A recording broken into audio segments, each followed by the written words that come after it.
Right, we are live. Hey guys, how's it going? Welcome back to the Kiwi Lads channel. We are back for another match of Super Rugby Pacific. This one, the Waratahs taking on the Fijian Drua. And this is going to be a very intriguing game. At the moment, the Waratahs, they have had a couple very close fixtures at the start of their Super Rugby season. As you can see there, they have got themselves the one win, the one loss. In fact, no, they've only played the one. My apologies. They didn't actually play last week. They did have the bye, but for the Fijian Drua, they have only got their points differential of -8. They have had 2 points, which means they've been within 7 for both of their contests. And this game, they want to be close. They were beaten by the Brumbies at home. They were beaten away from home by the Hurricanes. But that was an extremely close fixture that the Drua almost managed to get the win in. I should also mention that the Highlanders, since beating the Moana Pacifica side, they actually move up into second place as we do currently sit. But looking through at the lineups, first of all for the Waratahs, it is Angus Bell, Dave Parecki and Taniela Tupou as the front row, Hugh Sinclair and Amata Cero in the locking duo with Rob Leota, Charlie Gamble and Langy Gleeson in the loose forwards. Jake Gordon and Tane Edmed will be the 9-10 combo with Lalakai Faketi and O'Donnell in the midfield. Lancaster, Jorgensen and Callaway make up the back three, so no Joseph Suali'i in the starting side for this contest. In the Fijian Drua starting lineup, they made a lot of changes for that match up against the Hurricanes. It did almost work out, but in the front row, Hiriti Ate, Tavera Ikanaveri and Samu Tawake, Nasila Sila and Rotui Solia in the locks, and then Joe Tamani, Mutakai Murray, I should say, at number 7, and Meri Derialangi slots in as the number 8. Simeone Kuravili alongside Caleb Muntz, Tabua Vau and Samu Vodre in the middle, and then Karawa Levu, Logan Amasi, and Eliza Drua Sisi at number 15. In the chat, we have got Up the Lander, says Ben Rock. Second half was a hard watch, says PSG. We got high from Yeti. And also no Callaway, they glaze him, says PSG. And of course, that first match, he was actually playing out on the wing. But in this contest, he has got his chance at fullback. Off the bench, we do not see Joseph Suali'i. Instead, it will be Riley and Bowen alongside Wilson as the back replacements. And come on the Drua, says PSG. Go the Drua, says Malika there. And Tosa Drua Toso, says Banakat. Both sides making their way out onto the field at Allianz Stadium for this contest. Both of these sides chasing a big win here. The Drua, they've been able to score quite a few points throughout their first 2 matches, so that is one bonus. The problem that they've got is they have also conceded quite a few. One of them get talked about 24/7, says PSG. Or is it the other fullback from the Tars? I believe you're thinking of Joseph Suali'i. He is really the talk of the town for Australian rugby. I was about to scratch out at the end of the last game. Says Yeti Bird. We're just seeing there for Caleb Muntz up against the Brumbies. He played 80 minutes. He got 12 points. Got 5 out of 6 of his kicks. And 263 kicking metres. Come on the draw, no miss. Behaving tonight, please. Hello, says Big Roll Bros. Welcome in. Second highest draw scorer for the Fijian Drua. That is with 12 points for this season. This is going to be a big matchup for these two sides in the overall outcome. The Waratahs are going to be wearing their kind of dark grey, blue kind of kit. Hello, how are you today, says George. Doing very well. Hopefully you are also keeping well too. And who knows, anything can happen, and hoping for a banger here in rugby. And good afternoon, Hamish, says JD. Welcome in, mate. Yeah, these two sides, they know how to score tries, like I said. They also know how to concede them, which makes this an even more intriguing battle. Are you doing the Chiefs game tomorrow? Probably not, believe it or not. We are hoping to do Hurricanes versus the Blues and should be able to, but I will actually be away playing cricket during that Chiefs versus Brumbies match. So sadly, because of the time that it's taken place, the earlier kickoff on the Saturday means that I will more than likely be missing it, unless, of course, it rains. Then in that case, we will be doing that contest. Let's go the Fijian Drua, says King. That was your week, matey. It went by extremely quickly. It only feels like a day or two ago that we did finish doing all of those live streams last week. And now we're back again. We've only got the 5 this weekend. We've already done 1, so 20% of them done and dusted already. Just showing there Henry O'Donnell, the 22-year-old, on the outside of Lalakai Faketi. Good game here, mate, says JD. Hamish for Prime Minister, says Wayne. And we have got there, Waratahs is going to win, says Ronaldo. I have no hope for the Wars this year. They've got a good side, though. If the draw faced the Moana Pacifica team, who do you think would win? I think it would be extremely close, like it normally is between the two sides, and I'll have a better answer for you at the end of this game, just because it might be a bit more obvious. Like at the moment, Moana Pacifica, yes, they've conceded a huge amount of points, but they've also shown some real grit in their second halves. And we have got their Shore Drawer can cause a massive upset against the Wooden Spooner, says JD. And I hope you do well in cricket. I hope so too. I haven't actually played for probably 4 or 5 weeks, just because we've either been busy or doing the streams as well. When does the game kick off? It will be kicking off in probably only about 2 minutes time, I would say, is when this one will be starting. But yeah, I should say, decided not to play last week to do the streams, so I couldn't really get 2 weeks off in a row, just because they are in a position now, if they lose this game, they will miss out on the playoffs, and more than likely they will anyway, even with 2 wins. But yeah, I wouldn't be very popular if I kept taking Saturdays off. A friend of mine who is a bookie told me watch the teams who had a bye the weekend before and are rested. There's Robert. Now we have you there who are playing in the cricket tomorrow. Says PSG, so we are playing a side from Timaru. I'd say if I was any more specific, you probably wouldn't know them. So yeah, team from up north for the match. And when does this game kick off? It was supposed to be 9:35 p.m. And a lot of the other games have been taking place at that time. But this one, it looks like more likely 9:40. Who do you think will win? Chiefs Brumbies tomorrow? I think the Chiefs are looking really good. So yeah, I think that more than likely, like, I'd say the Chiefs should win. Are you playing TBHS? We actually are, yeah. We are going to be playing them, so I assume that's yours school then. Who do you think will win? Oh no, I read that one. Shame Suali'i is out. Yeah, it's going to be interesting to see what Callaway can do at 15, because, of course, there's been so much talked about Joseph Suali'i, but people forget Callaway was also like a massive signing for this Waratahs side. And morning/evening, mate, says Bleshin. Yep, says BSG. Okay, he's out, says Reflecting Trees in there too. They are just doing the welcome to country for the start of this match. Draw 34, the Wars 28, says Drape. So you're going high scoring. Can I ask a question, says Stuart Moore? You can. Whether or not it's a good one, we will soon know. But normally it's a concern when someone asks if they can ask a question, because that means it's either going to be slightly offensive or, to be honest, it's normally just slightly offensive. So we'll see what it is, Stuart.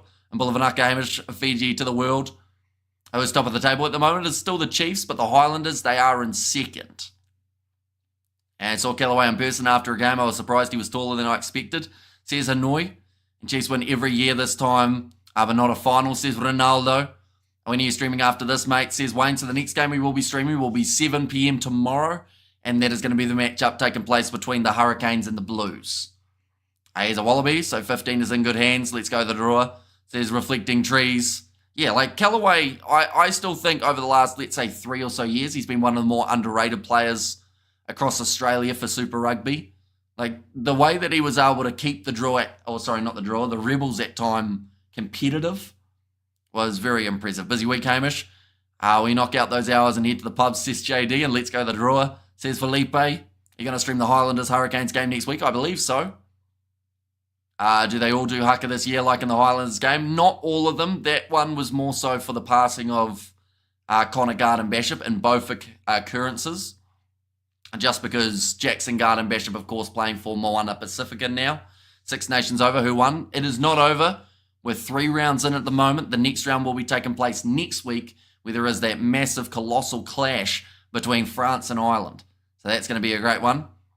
Why did this take so long, says Rock? They did have the... it was the welcome to country, and then also the Fijian pre-match equivalent of the haka. I always forget the name of it, and I feel bad for it. And your video season-ending injury, Rugby 25 Career Mode Episode 3. Did you pick both teams? Says Stuart Moore. I played just as the Hurricanes, just because in the career mode, you're only able to play as the side that you selected. So, yeah, I only got to pick my team in terms of their lineup as well, and then just had to go up against whatever there was for the opposition? Because I think I saw your comment. I haven't replied to any yet, but did you say something about Rico being at 13 and you weren't happy about it? But yeah, like the AI, they picked their own side, so I didn't have anything to do with it. I think it's called Sebi. Yep, that is the one. I couldn't think of the word. I know I ask all the time, but can Wales win a game in the Six Nations? I think they've got a chance, to be fair. Like, they looked a lot better up against the Ireland side. Okay, Rico at centre, says Stuart Moore. Yeah, so it pretty much just picked what the Blues have been doing the whole season. So it based it off that for their selection.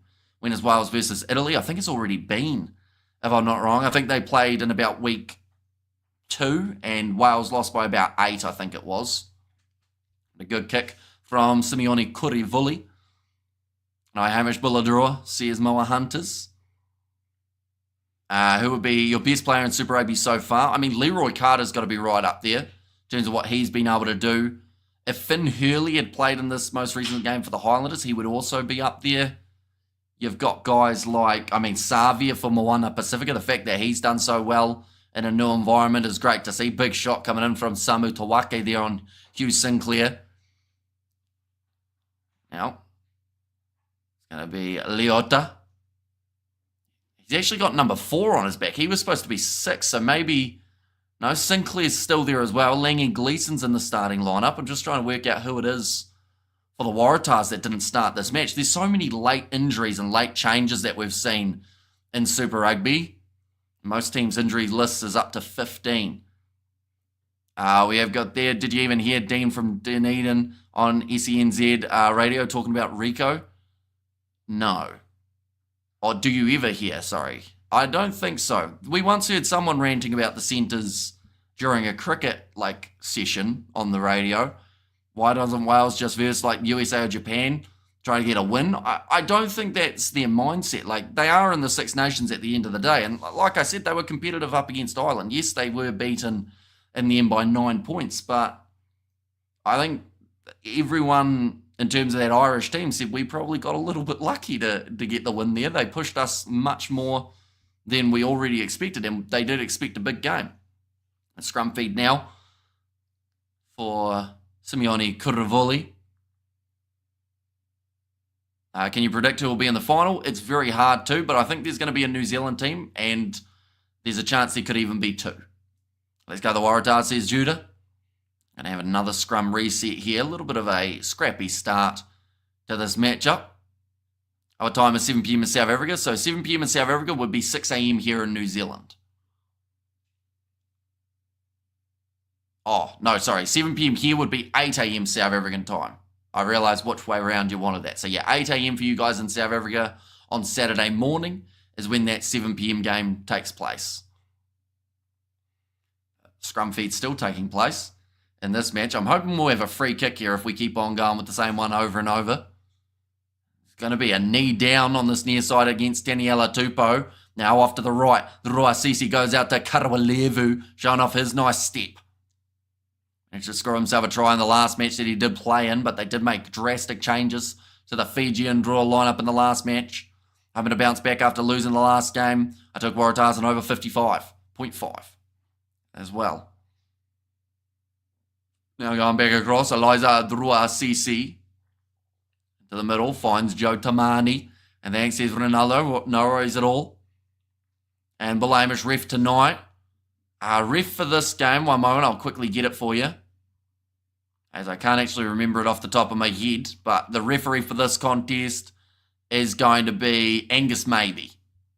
There's going to be a knock-on there from the Drua, then a knock-on from the Tars, so we are going to go back for that Waratahs scrum feed.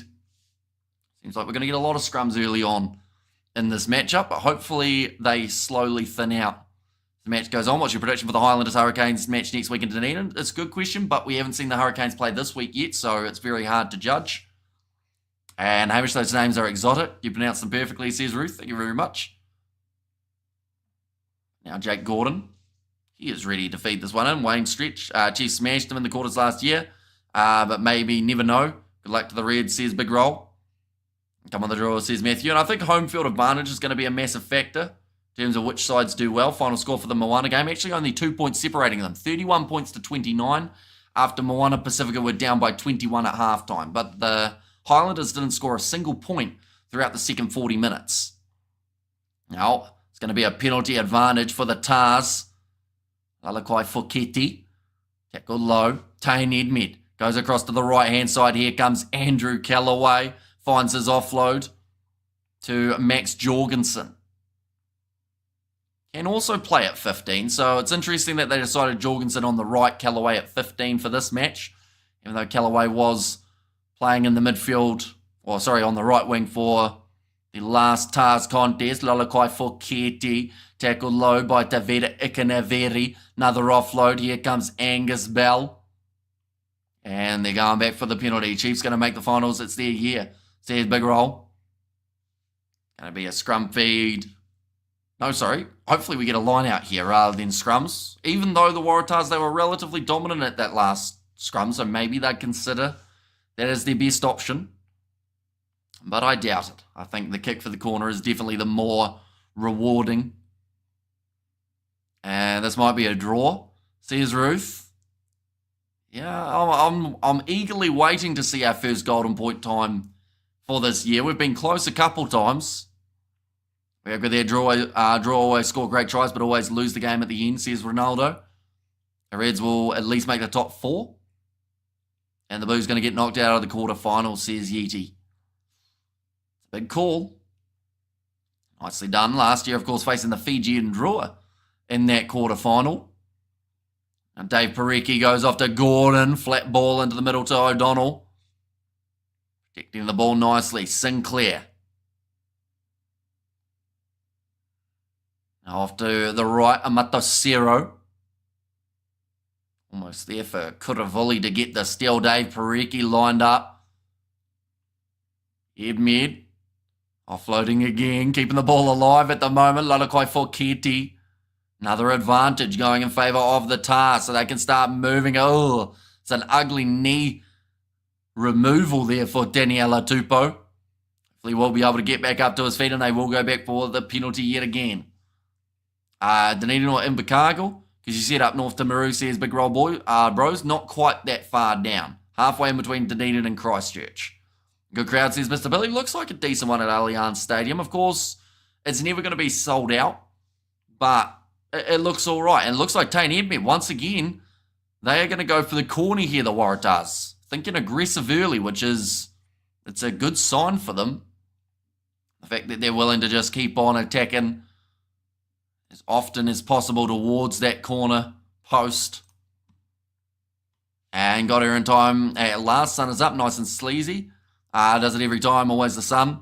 Oamaru, still a little bit more north, but yeah, close enough, I would say. I'm not here, says Beds Ablaze. Crusaders will bring the cup home, says Ronaldo, nicely claimed, and now the rolling maul. Dave Parecki at the back. They've already been told to use it once. And it's taken a while. Breakaway and go, says the referee to Dave Parecki. We get to only about 5 metres out from the try line. Fijian Drua very close to the turnover, and in fact, they get it. And that is very nicely done. And that will be an interesting choice there for the Tars, because it could have been their 3 if they had gone for it. I don't get why these teams get too greedy, take the 3 points on the board, says Stephen. I think it's just because of the score lines, to be honest. Like, every once in a while in Super Rugby you have a close game, but if we look at these ones, you know, in terms of points, right, you know, there's just so many of them. So I think a lot of these teams who come in as favourites know that these games are their opportunity to get bonus points, because they come not very often in Super Rugby because of the different rule. 3 or more tries than your opposition rather than 4 tries in total. So a lot of these sides have the mindset of, yes, every once in a while they might turn down a 3, but every 2 chances that they take for the corner, they might score 1, and then that makes up for it and also gets them closer to their bonus point. Could have another close game tonight. The teams get greedy, let's be honest, Hamish, says Stephen Poe. I do think it's because of how competitive the competition is. If we look at last year, you know, the difference between making it through to the playoffs and missing out, a lot of the times was down to bonus points. You know, we look at the Blues, they could have had a completely different path because the Chiefs stole a bonus point from them right at the end of the season. They were just fortunate that the Canes then lost in their semi, which then gave the Blues the home final. But the mindset the whole way through is go for the 7 points. because a side that used to take 3 points were the Rebels, and it's awesome watching them play this year. Oh, wait, they got taken out. But now Tane Edmed going to be kicking this ball high. That's what happens when you don't take the points. I mean, they've still got the ball, though. Taniela Tupou in possession. And that one's going to be loose. Derialangi throwing the ball away. Karawa Levu. In fact, it's Punipati Loganamasi. Pure pace from the number 14. And the Drua get themselves the first try of this contest. How's the weather there? It looks like great conditions for a game of rugby. We've seen a little bit of drops earlier on. I don't slag the poor Rebels, says Hanoi. And nice one, says Novmum there as well. What happened to the Waratahs? Nawakonena Wasi. He has gone to the NRL. And yes, says hey. But it was well slapped back by Jorgensen. And then Taniela Tupou, he just ran out of passing option. Tries to offload to a man joining the ruck. And then Ponepate Loganamasi just runs it in for the try. And give it up, BG says hey. And go draw more tries, please, says Matthew. And they are the type of side that when they get half a sniff at that line, they will keep on going. And sorry, I knew they scored before you said so. So I said not taking the 3 cost them 7. Although it's always hard to tell. Like, rugby is an unpredictable game. For all we know, off a kickoff, if they had taken the 3, maybe Fiji could have scored straight away. That's the beauty of rugby, the unknowns of it, and the fact that one time something can happen, the other 10 times it might not. To predict draw to put over 1.5 tries first half, says Mr. O, who's the other wing for the draw. So they have got Ponepati Loganamasi on one side, and then on the other wing, it is Voate Karawalevu. Here's the other man. And off the mark, says Ruth. Now Kuravuli just outside of the 22. And the ball pops out on the side of the Tars. Chance here for the counter-attack. Gamble going off to O'Donnell. Puts in the fan. Flicks it on the outside to Max Jorgensen. About 3 people missed the tackle on him. But it's still there for the Tars. Gordon goes back across. Angus Bell trying to make his way through. I'm going to the Chiefs game tomorrow, says Ollie. Now Edmed in behind Lalukai Fokeri. Big wide. Loopy pass to Darby Lancaster. Almost isolated, but the penalty goes against the Drua. He's a little bit unlucky there. I think he almost got over that ball. And now we're in another situation, ladies and gents. The Tars, they're closer to the touchline. I believe that they will be considering both options here, and they will once again go for the corner. The mindset is that they can walk away from this game with 5 if they can wear them down. Are you on Twitch or any other platforms? I am not, no. Just YouTube. That a line for the lyrics, Hamish. We got to keep on going. And ding ding dong, says Ruth. Thrown in, well claimed, offloaded back. Angus Bell, couple meters. Our big man almost able to go over. Langy Gleeson dives over, and the Tars strike for their first of the match. They'll regret it, says Mr. O. They certainly do not. They will get the full 7 from this try opportunity. My daddy was a bank robber. Is that like a quote from a song? Maybe. And game on now. And Voate Karawalevu started his rugby with New South Wales. So now he's up against his old region, I guess you could say. This might be a ping pong game. And here we go. The Tars, says Judah. And YouTube platforms only. And here we go, Tars. And there too, Langy Gleeson, the one who does score it. What was for dinner, Hamish? Says Mr. Billy, I had some chicken and some rice.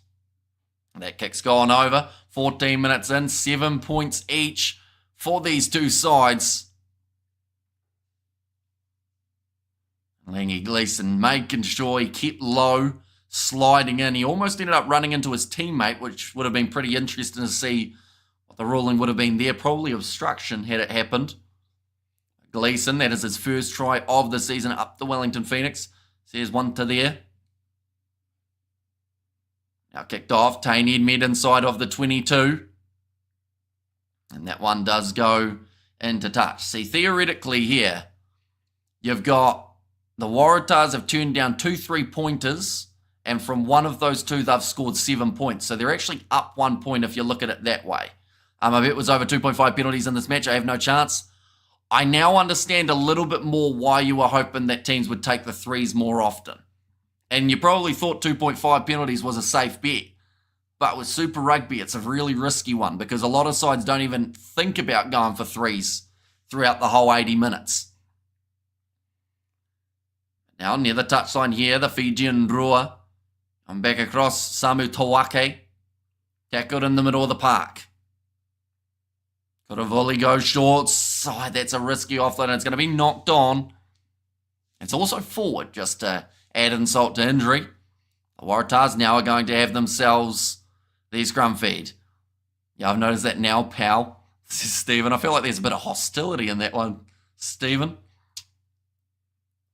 Now scrum feed here for the Waratahs. They lost 1-0 and last week 6-1. Says Big Roll Bros. Yeah, not exactly the best run up against the Kiwi teams. Highlanders only just won. And those bonus points are taking too much of the kicking out of the game and too much high scoring in Super Seasonal. Yeah, like when teams are reaching 45, 50 points each and every contest and you're having 80 points a game, not many of them are coming from anything less than 5. Other than, of course, the conversion's worth 2. Lalakai Fuketi. Now moving forward. I always say pal a lot in the UK. I like you, Stephen. Oh, I don't mind you either, Stephen. You were having chicken during your Sevens commentary last weekend too, a staple, says Robert. It's just quick and easy, really, is about the gist of it. The fact that you can cook it earlier and then have it later during your short breaks. Up Auckland FC, nice run forward up the middle of the field now for Samavordre. Going to the short side. Caleb Muntz, quick hands, out to the other wing. Karawalevu, cut it in, cut it out. What a superstar. He is out on the wing, and he scores the try again for the Fijian Drua. That's now 3 tries in 17 minutes for these two sides. Those bonus points are taking too much of the kicking game out of the game, says Judah. They are, but that's the thing. In a competition where you have to score 3 or more than your opposition, rather than scoring 4 tries and getting that bonus point, because or else every single team would be getting bonus point week in, week out. Did he finish this one? Karawa lever, or did he mess it up? I think they're going to check this one. My bet is through, says Mr. O. Yeah, that's a great finish. Up the drawer. Has that bet got no chance? 2.5 penalties across the whole match.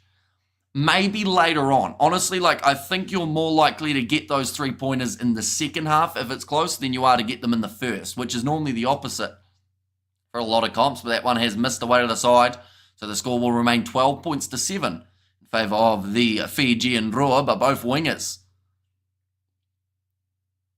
I just said there, one of the best finishes in Super Rugby that you will ever see was the comment from the Australian commentator. That is massive high praise.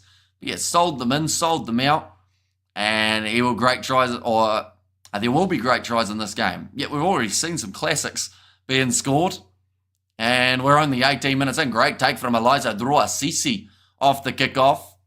Tahs looking to get straight back into the game though. With a try of their own, I can just hear he's offside ref in the distance. And Matasero manages to charge it down, and now Kuravoli does not find touch with it. Now we have good there. I just took a horse called Hamish Rugby. I had one paid $11. Oh, sorry, paid 17. I had 11 to win. Wait, it was called Hamish Rugby.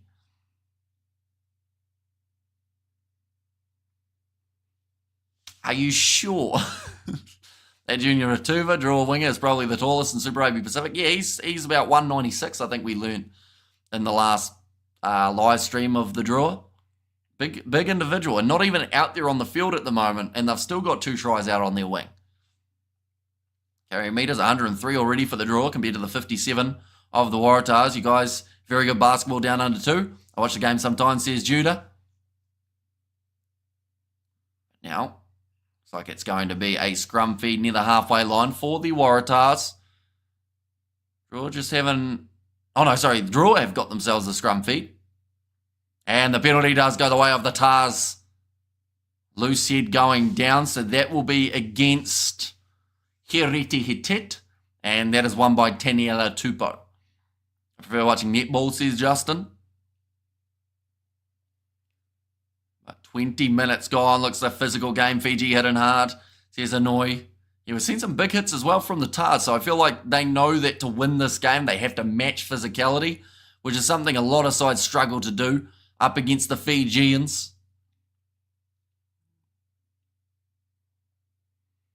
Yeah, Hereti Hatet just having a lot of pressure on him by Tupou in that scrum. Now the Waratahs sitting about 17 metres out from the line. Sorry, Hamish, got to go to bed. Says Big Roll Bros. No worries at all. We will be back tomorrow, so we might see you then. Oh, overthrown. But it sits up for the Tars. Langy Gleeson's knocked it on. One more in the second half, because if this game is close going down to the wire, that's when we'll start to see teams opting to go for the 3 to get that lead back. Let's say a side's down by 2 points with 10 minutes to go. They might go for the 3 rather than going for the corner. And then let's say the other team get the penalty, then they'll take the 3, and then you kind of seesaw in that way. Toso says Daniel. Have there been any drop goals so far in Super Rugby Pacific? Not that I can think of. Not from the games that we've covered anyway. We haven't done 2 or 3 games. Rugby 05, best game ever, says Wayne Stretch. A little bit of push and shove there as well between the Drua and the Tars. Already a bit of feeling out there on the field. And I think that's a bit of frustration from the Waratahs dropping that ball cold. Do you watch a lot of horse racing in Australia?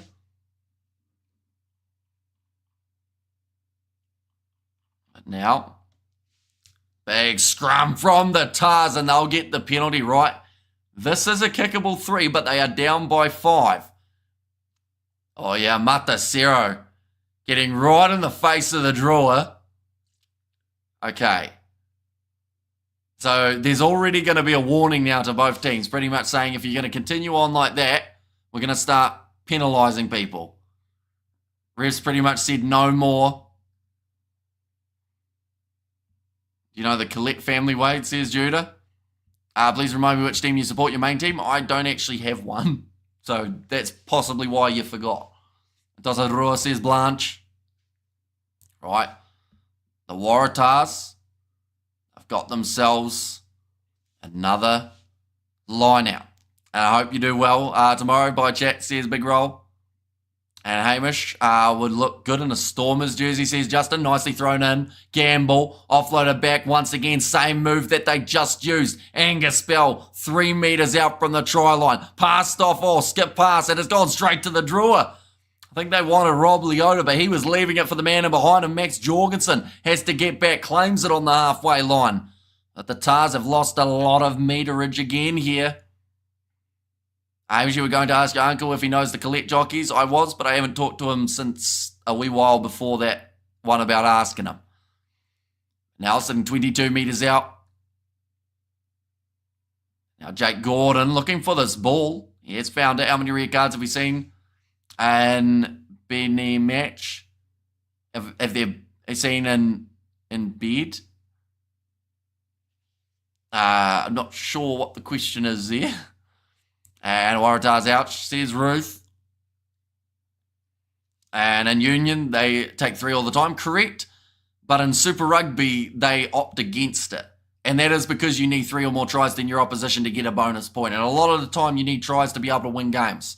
First game of the season, perfect example. Hurricanes were opting for 3 at times. Crusaders were going for 7s. In the end, the Canes lost by 8. And I think that was the last time we saw the Canes considering 3s consistently as well. They realised that first game is just not going to cut it for them.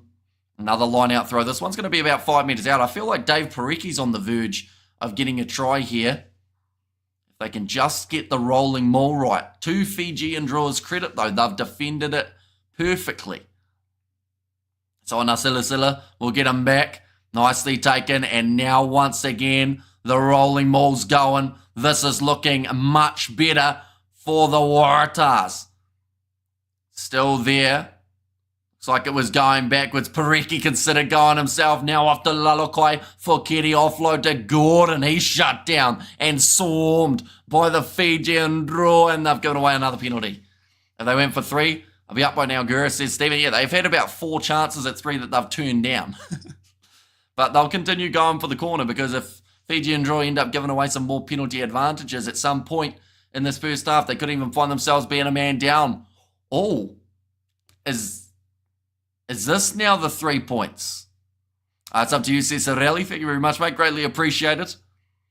I totally get it now, says Stephen.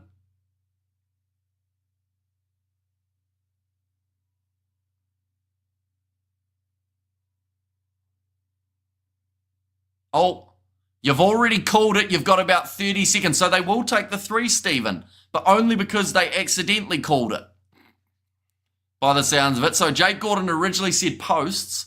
Then he heard that there was going to be a Drua card coming if they kept on going. And then he said to the ref, is it too late to change it? He actually wanted to switch to the corner, but now Edmund has to take the 3. And it goes over. They'll make the score 10 points to 12. Right, the timer's off and it is a drinks break due to the heat that we've had in New South Wales for today. And Gordon smashed by Fiji. And I good kick the 3, says Judah. But yeah, they wanted to switch afterwards.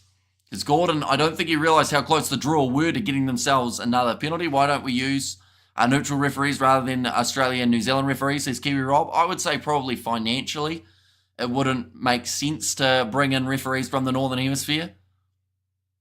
But like, yeah, it's a little bit the same as, you know, you've got the Six Nations. They have same situation of referees that aren't from the countries that are playing do end up refereeing. Are you going for Waratahs or the Fijian Drua? I hope it's a good game. I think that the Drua have looked outstanding at times throughout this contest, and also they are a bit of that dark horse throughout the whole competition that everyone wants to see do quite well. So what if a team are down by 2? Would they take 3? Just wondering. Probably if it was later on in the game. But I think first half, more than likely, like the Tars might consider it again here. Maybe, but I think more than likely they'll kick for the corner. Goal, says Crimson. And do you have any hope for the Wallabies this year? I hope that they do well up against the British and Irish Lions.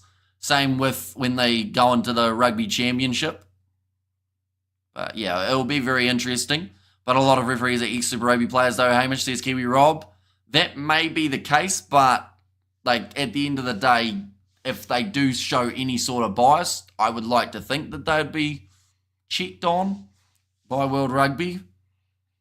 But like, I think the only referee that I've heard of that being a problem for was at one point Nick Berry, because he was refereeing an ex-Red or a Reds game when he's an ex-Reds player. But you know, if you're looking at how much referees do get paid for these type of games and the cost it would take, plus where are you going to get the refs from if they're already tied up doing the URC and Six Nations? You'd have to get them from, I guess, Argentina maybe, or I think the Georgian referee, he's already tied up, so you can't get him in. So yeah, it would become a very costly experiment, I guess you could say, and would also take work away from all the New Zealand and Australian referees. So they'd have no time. That's a forward pass from Andrew Callaway. Miles forward. It's not going to be the try, and it's going to be a knock-on, but it should be way back. I don't know how the touch judge missed that right in front of his eyes. So I'm a bet could still have a chance in the second half. I'm going to nip out, says Stephen. And are the Drua really based in Fiji? Do they play their home games there? How far is the flight there? So yeah, they do play in Fiji. From Australia, you're looking at about a 2 or 3 hour flight, I believe it is. From New Zealand, probably closer to 4 hours to get to Fiji. But yeah, they do play at ANZ Stadium and Churchill Park in Fiji. How many red cards have you seen in one match? I think the most is 3, if I'm correct. I would love to visit Fiji one day, says Justin. By all means, it is a very nice location to go. Haven't been myself. Missed the chance to go, unfortunately, but one day would like to. And no hope for the Wallabies this year. Oh, that's going to be a free kick for the Fijian Drua. Now, quick tap taken by Simeone Kuravoli Muntz. Almost had his kick charged down by Tane Edmed. Going high. Oh, I'll tell you what, he was flying in there, Darby Lancaster. Kuravoli gets through too. This looks like an injury. Oh, almost like a side injury for the Fijian Drua player. He looks in a lot of discomfort in the background. Karawa Levu. And that is a massive hit for the Fijian Drua. I think the Wallabies have an unfair advantage this year facing the Lions. In what regard would they have the unfair advantage? Kiwi Rob, as in with the players they've got, with the referees, with the, what's the go? Yeah, this does not look good. Looks like some sort of, oh, he got the knee to the ribs. That could actually be a broken rib there for Karawalevu. It would have certainly winded him. It's been over 20 years since I've been to Fiji, says Novmum. Drugs all over the news in Fiji, not safe anymore. It depends on where you go, though. Like, at the end of the day, that's like most places. There's dodgy areas of a lot of countries, and you just got to know, like, when to go to certain places if you are going to go. I saw it on ABC News earlier last month, says Rock. Yeah, Karawalevu does not look too flash on the far side of the field. Scott Barrett got 6 in 1 match, says Crimson. He's hardly moved, actually, Karawalevu, in terms of he doesn't want to get up at this point.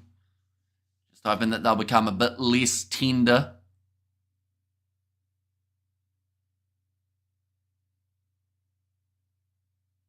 I just said there that they can see the Fijian Drua maybe getting a couple more 50-50 calls in their favour. In a rugby match, Angola received 4 red cards in a match against Portugal in 2001, forcing the game to be abandoned. Says Wayne. Tosos Rua, let's go, says Sue. Right, looks like they're going to set up for the scrum. And it does look like Karawalevu. Is he going to make his way off the field, or is he going to continue in this match? He said he's going to be all right. Now, I think that they'll probably try running straight at him. We are facing the French. They are sending second string team, and the Lions are sending a lot of top players from Ireland, Scotland, England, and Wales. Oh, so you're saying that Australia have an unfair advantage in the Rugby Championship because they've got the British and Irish Lions tour. I get what you're saying. But does that also mean New Zealand will come in slightly fresher than the Australians, who are going to be playing in a hard tour up against, like you've just said, some of the top players from Ireland, Scotland, England, and Wales? What is the time on the match? At the moment, we are 28 minutes into this contest. And Lalakai Foketi has the position for the Waratahs.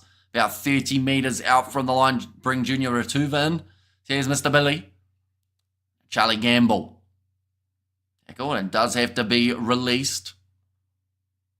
2 tries in this match for the Tars. In fact, no, sorry, just the one, and that was a Langy Gleeson. Passed out wide. Max Jorgensen cuts back inwards and ripped away by Simeone Kuravoli. I think that might be line out for the Tars. Or is it? Yes, it is.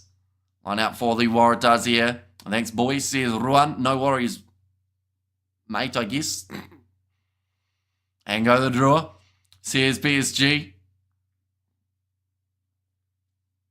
Nicely taken by the Waratahs. Haven't been able to make a huge amount of meters at all from this rolling maul here.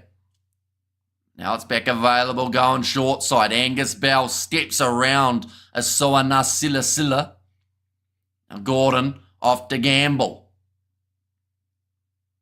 Good pick and goes here. Saniela Tupo. Oh, he told the big dummy. He tried to be special with it and then just drops the ball as soon as he takes contact. There's a lot of drop balls in this match, says Stephen Pope. Yeah, which means, of course, we're going to have a lot of scrums as well. Seen 6 errors from the Waratahs and 3 from the Drua. They are talking about the heat playing a bit of a factor in terms of how much we have seen the ball dropped.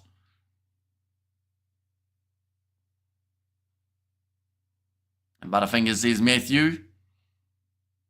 Yeah, I think the fact that we've had a drinks break already in this match says that it's relatively moist out there in terms of sweatiness for the ball. Big fella Angus Bell hitting the run, and yeah, he's made a few metres so far throughout this one. Australia, South Africa first up in the Rugby Championship, and we have to go to Argentina, says Kiwi Rob. I don't think they've made the draw to go against New Zealand, though. I don't think that was their intention. It's just the way it works out. Sometimes we get a good start, sometimes we don't. And that's the beauty of rugby. You got to adjust. And New Zealand, if they get 2 wins in Argentina right off the bat, it's going to sit them pretty nicely in the Rugby Championship. So teams don't want the win.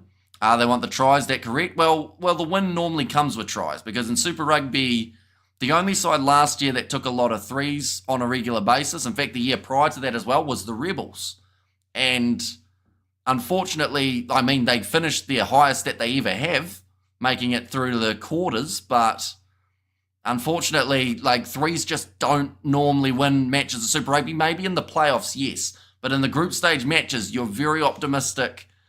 Like, if you are a side going for threes, thinking you're going to win without scoring probably 3 or 4 tries with a Derby Lancaster. Nice fend. Oh, was that a deliberate knockdown? Doesn't look like it. A bit of a push there from the Fijian Drua player afterwards. Horrible Waratahs halftime, please. And look out, I'm on 26 points already in the fantasy. Says Pads Ablaze. It's been stinking hot here today. Just starting to cool down now, says Glenn. Now, 8 minutes remaining in this first half. Are the Japanese Sunwolves still around? No, they haven't been for probably, I think, about 7 years-ish. Maybe a little bit around that time. Never going to bet this again now. I know, yeah, no, it's definitely one that you want to avoid for Super Rugby because just you never know what the team's plan's going to be. Exactly when do the British and Irish Lions start their tour? I believe it's July, right early on in July. And maybe even some of June. But now line out throw here for the Waratahs. Thrown in nicely. Can they get their rolling maul try this time? Dave Parecki joining at the back. And once again, it's just going nowhere. He's decided to hang on to it, Parecki. That was a very poor decision, and they're driven into touch. The flag is up. I think he held on to that for about 1 second too long. Others are stupid. Why not go for the 3 and take the lead, says Kiwi Rob. I believe it's because they know that the draw are going to pounce back. I've got 177 this round. And 20th of June, British and Irish Lions versus Argentina. The Aviva Stadium in Dublin, says Kiwi Rob. But now, Karawa Levu be rolling this ball back.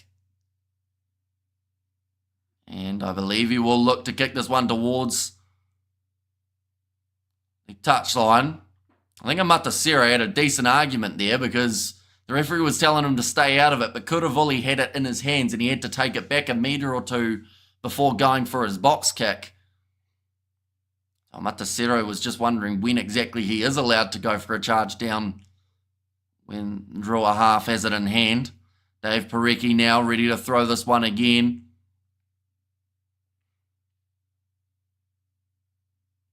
The call is Manly by the sound of it. I don't know what that means. Well, I know it's a region of Australia, or an area, but it must have worked because they have retained it. Oh, a big shot from O'Donnell. Oh, and that's going to be a sore arm for Kalaveti Ravovo. Andrew Callaway trying to get back up and go again. 40 metres out, Gordon.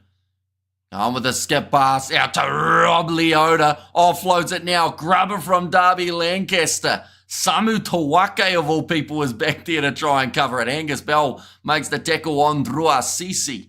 12th of July Invitational, Australia versus and New Zealand versus British and Irish Lions.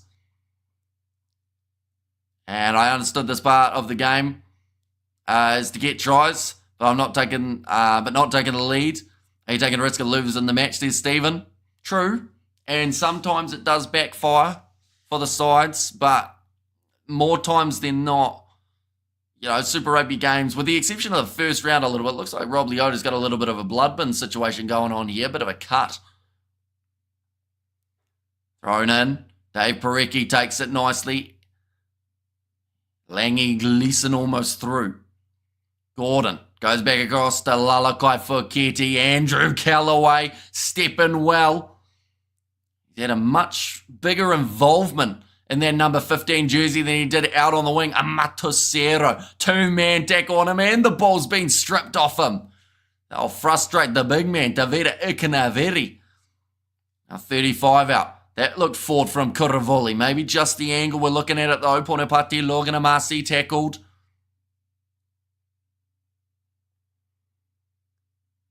Now Kuravoli back on the inside. Another drop ball. Slipperiness. A big factor. Gordon chips it in behind. Muntz waiting for the bounce of the ball. He's going to be just out from his own goal line. That's the try to Langy Gleeson. The ball was loose. It popped out and Gleeson pounces on it for his second of the match. It's the only tar to score a try at this point, and he's got 2 of them. Kalaveti Ravovo. In fact, no, sorry, I meant Tabuavao. I think I said Ravovo there, didn't I? He is, of course, overseas. But Gordon going for that chip in behind. Jorgensen putting on the pressure. Muntz grabs it and then just slips out of their hands. Gleeson, the wherewithal to be able to work out exactly where that ball is. Again, the name's so good, great stuff, says Glenn. And just really smart from the Tars. What happens here, Muntz? Oh, that's kind of a strip on the ground from Max Jorgensen, to be fair. Like, he did have his knees down and Jorgensen's hands were all up in the business and led to the try, but it didn't get looked at too many times, so they have decided it is good enough. And Tane Edmere, that one is also good enough. Hits the post, bounces over, and makes the score now 17 points to 12. Now we have got their Fiji over. Next come on, says Ruth. And that'll make the score now 17 points to 12. 2 tries for Langi Gleeson, a 3 taken as well. And then for the draw, their 2 wingers, Karawalevu and Loganamasi, the 2 scorers. And Gordon Waratahs, someone scored, yay, says Ruth. Now Caleb Muntz ready to kick this one off. Gleeson, 2 tries. He could be going for the hat trick. There's still plenty of time. And like they've said, he actually played 80 minutes in the first game. They've got Jamie Adamson off the bench, so he could honestly go on for anyone. And come on the drawer, need another try, says Matthew. And Karawalevu is okay. He looks like it. He had an earlier injury to his rib, but he looks all right now. This also looks like there's going to be a change for the Fijian Drua, though. And that is going to be for Mutakaya Murray. He's gone off, and Kitione Salawa comes on, and that looked like it was going to be an HIA. And Ruan has asked for the time. At the moment, we are 38 minutes in, only 2 minutes remaining in this first half. Tane Edmere back into the 22. Does put it down the middle of the field. Now the Fijian Drua have a lot of space at the back to work with. Running straight at Charlie Gamble was Eliza Drua Sisi, Karawalevu. Of course, he has already got himself 1 try. They might target his wing, although Gamble has got the clean turnover. Gordon now goes back across to Callaway, tries to chip in behind, and that is out on the full. So we'll go right back to where he kicked it from. And Drua, says Moa Hunters. And okay, thanks, says Ruan, no worries at all. And Aussie's Outback Kangaroo bouncing around now. Here's Ruth. Tars just trying to play that little bit of territory there. Does this happen in New Zealand? I'm sure they kick it more.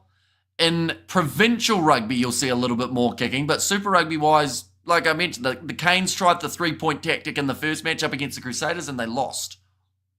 And every once in a while, in a close game, you might see 1 or 2 penalties taken, but normally it's not much more than that. But now, 45 metres out from the line here. Kayla Muntz goes off to Karawalevu. In fact, Ponepati Loganamasi was out there, long way off his wing. Rush defence from Gordon, trying to shut it down early. Sinclair almost gets him with a high shot. Charlie Gamble over the ball. Turnover is good. So it's on the side of the Tars, and they will be able to continue playing with this one. Lalakai Foketi goes off to Callaway. Quick hands going out to O'Donnell. Halfway line now for the Waratahs. I'd like to think they won't just kick this ball into touch, but it kind of looks like they will. Yes, it is. Hugh Sinclair says, we don't want to play anymore. Just having the spell.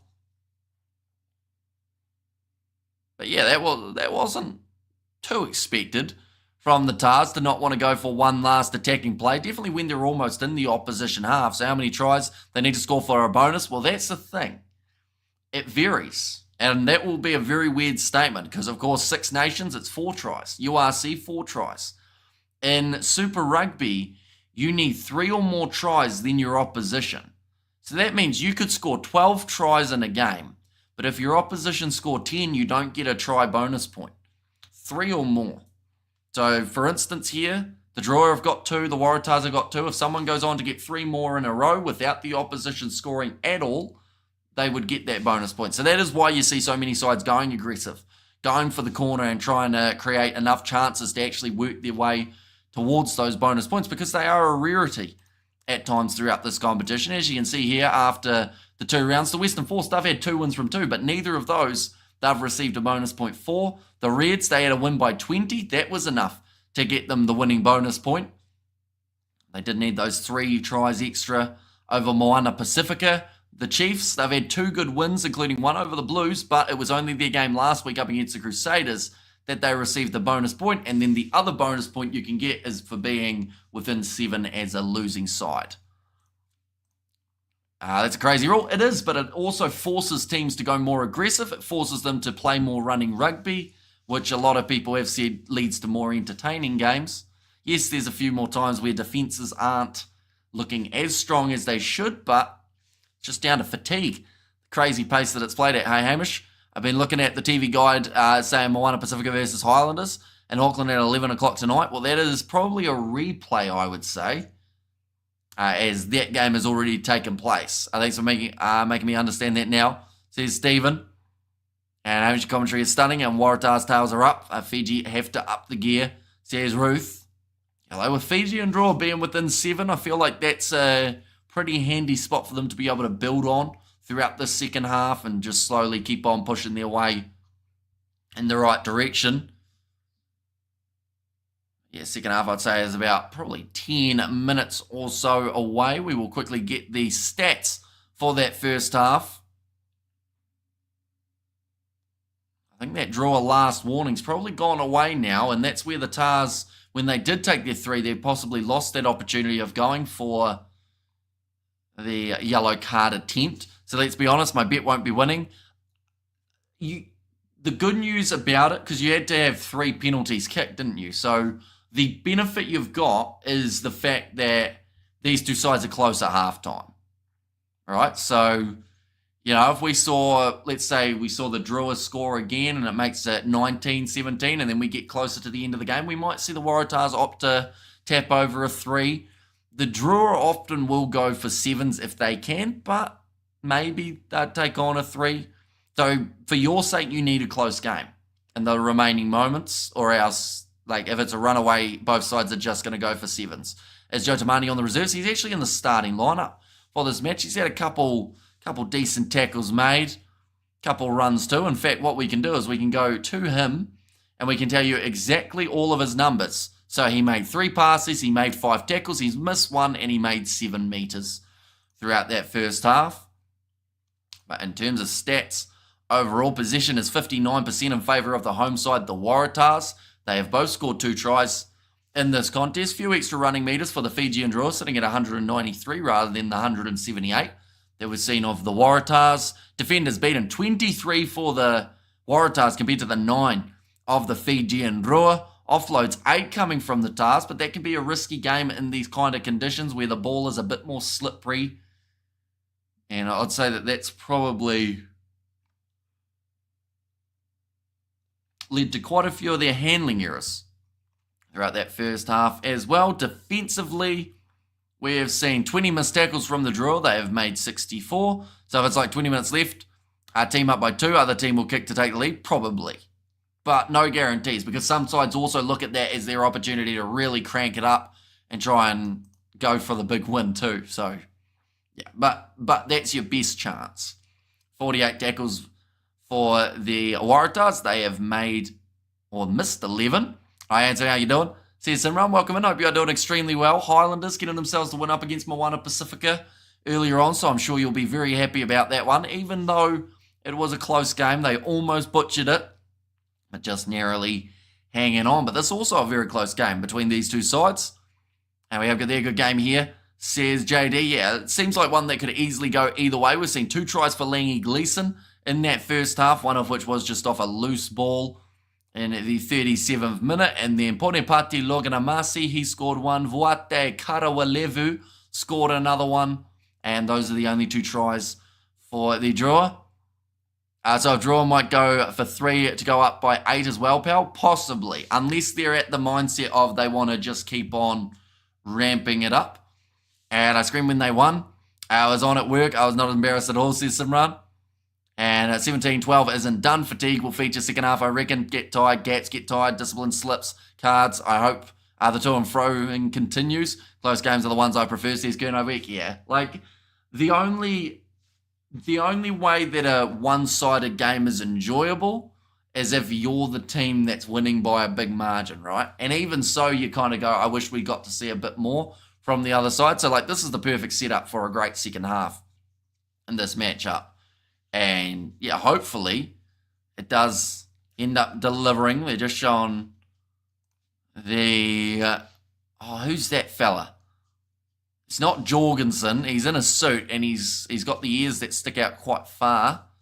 And I think he's an ex-Tars boy. He might actually be an injured man at the moment. I hope you're doing well. Date for the Hong Kong Sevens teams and pool, says Mr. Billy, so we will get that up for you. But, yeah, the Sevens is going to be taking place right at the end of March, I believe it is. We'll go here. And there we go. So the Hong Kong Sevens, it's going to be taking place. It actually says the fixtures haven't been announced, but they kind of have. So Hong Kong is between the 28th and the 30th. I got winger Jorgensen from the Tars, and he's doing great for me so far, 34 points. In one moment, I'll just scroll down. Here we go. The men's pools for the Sevens in Hong Kong will be Argentina, Fiji, USA, and Ireland. That is Pool A. Pool B will be South Africa, New Zealand, Australia, and Uruguay. And then Pool C will be Spain, Great Britain, France, and Kenya. So once again, 2 stack pools and a little bit of a dark horse pool in there as well in Pool C. But yeah, between 28th and 30th of March is when that one's going to be taking place. And do I come back at 60 minutes, says JD. And the Waratahs will have that in the back of their mind, knowing that they need to get a decent lead mounting up by that point, or else the draw may just be able to get back into it. Why is Samoan on the Rugby Sevens? Sadly, last year they decided to cut the teams from 16 to 12. So then there were playoff games, and Samoa, sadly, were one of the sides that ended up missing out. So they are in the Challenger Series, which is a massive shame because it's the first year that Samoa have not been on the circuit, and it doesn't feel the same without them. Same with not having Canada, same with not having the Japanese. Someone like a Germany maybe is a bit of a dark horse. It's been a bit of a dark horse in the Sevens these days. Absolutely.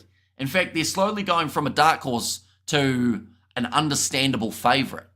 Because at the moment, the way that it sits in the overall standings, I believe they're still second or maybe even third at the moment. Yeah, they're still second. Ahead of Fiji, South Africa, France, Australia, New Zealand, Great Britain, Kenya, Uruguay, USA, and Ireland.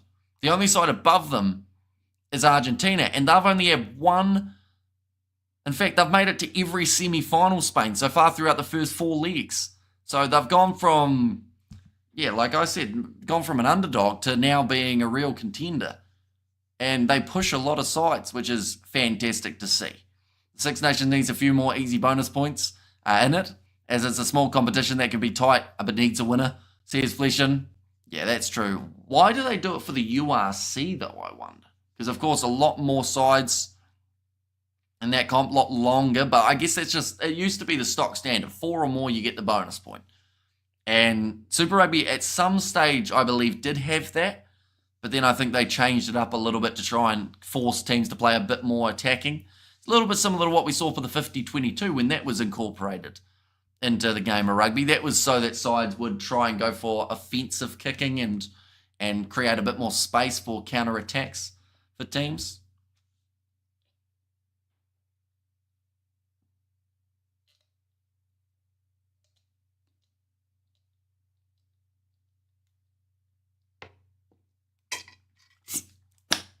Tars will win a late try in the end, says Ronaldo.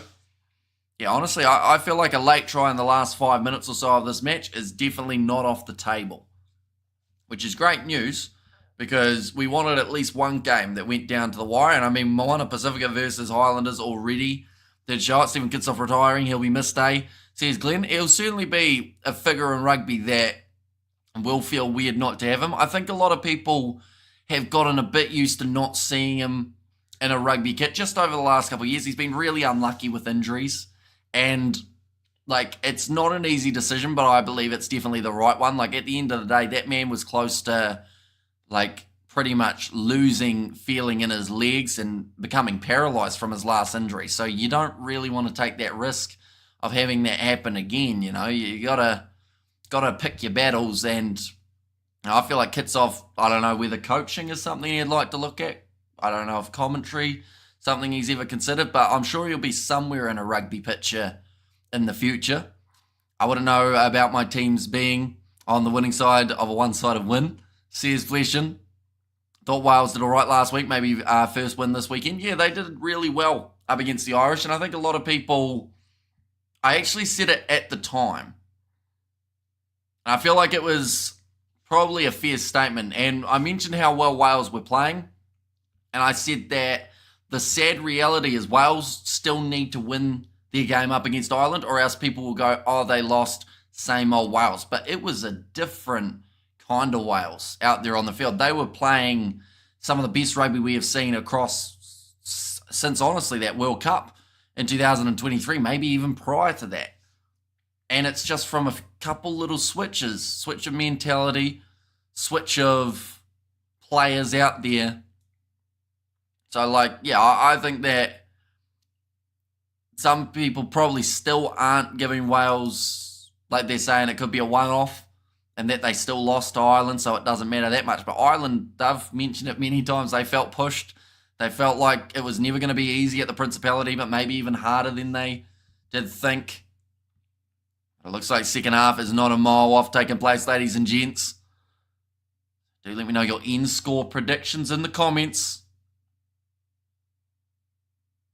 Neck injury, says Ruth, and the tick there. Probably something with the Stormers for sure. Yeah, like scrummaging coach, surely he'd be in the conversation. Although Brock Harris also hanging up the boots very recently.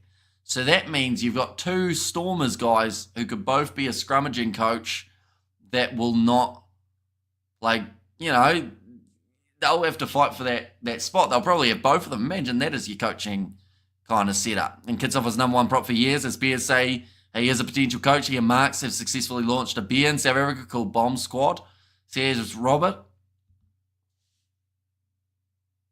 I mean, it's an interesting name. Of course, it's relevant for the South African box. I'd like to think that they'd have something about it on the can, or else, to a neutral who doesn't follow rugby, I don't think they'd drink a beer called Bomb Squad. It just sounds a bit violent, doesn't it? Second half almost here. Well, it's going to be hard to beat in the next World Cup in their pool game, says Matthew. Yeah, that World Cup draw getting closer and closer. Very exciting. Of course, the 2023 one got done extremely early. We could have seen whole different pools if they waited that little bit longer.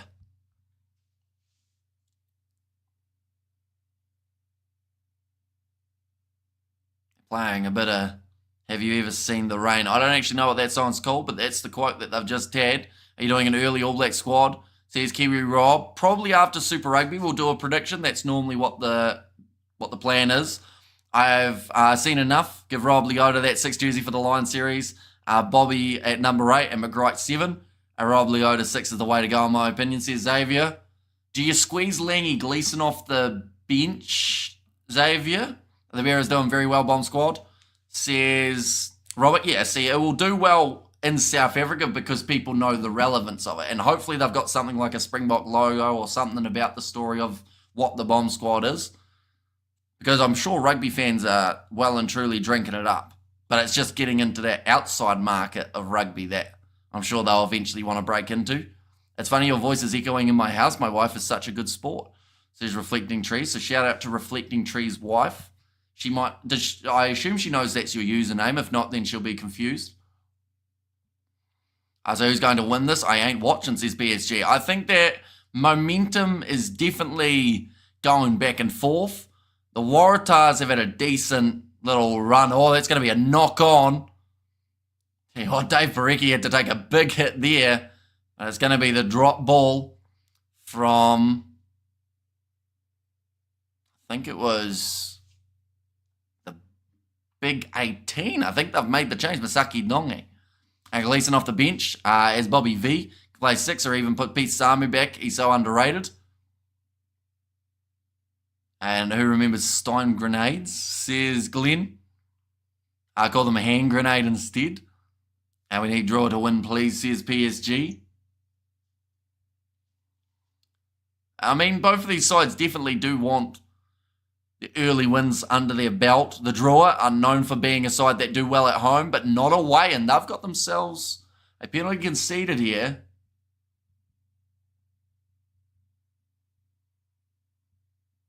Currently in the odds, the Tars are considered as the favourite. Now Tane Edmed kicking this one towards the touchline. Once again, they'll find themselves about 22 metres out from the try line. It's been confirmed that the 2027 Rugby World Cup draw will take place before the start of the 2026 Six Nations, presumably in December of this year, after the Autumn Nation Series or early January. That is a very long sentence, but that's good information to know. We have got the I hope draw win. Now rolling ball, Dave Parecki holding on to it at the back. Langy Gleeson, 22 metres out from the line. Gordon going off to the right-hand side. Big run from Bell. He's made some decent metres, and Tars are smart for bickering with the Fijian draw. They fall for it too easily, and there's going to be another penalty going the way of the Waratahs. Is this a 3? No, once again, they will kick for the corner. See, if they were going to take a 3, it would have been now, I would say. They've decided they want 7.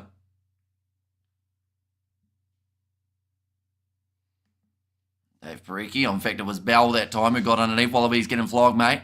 We ain't even had a solid form since the 90s era. So here's JD. Now line out.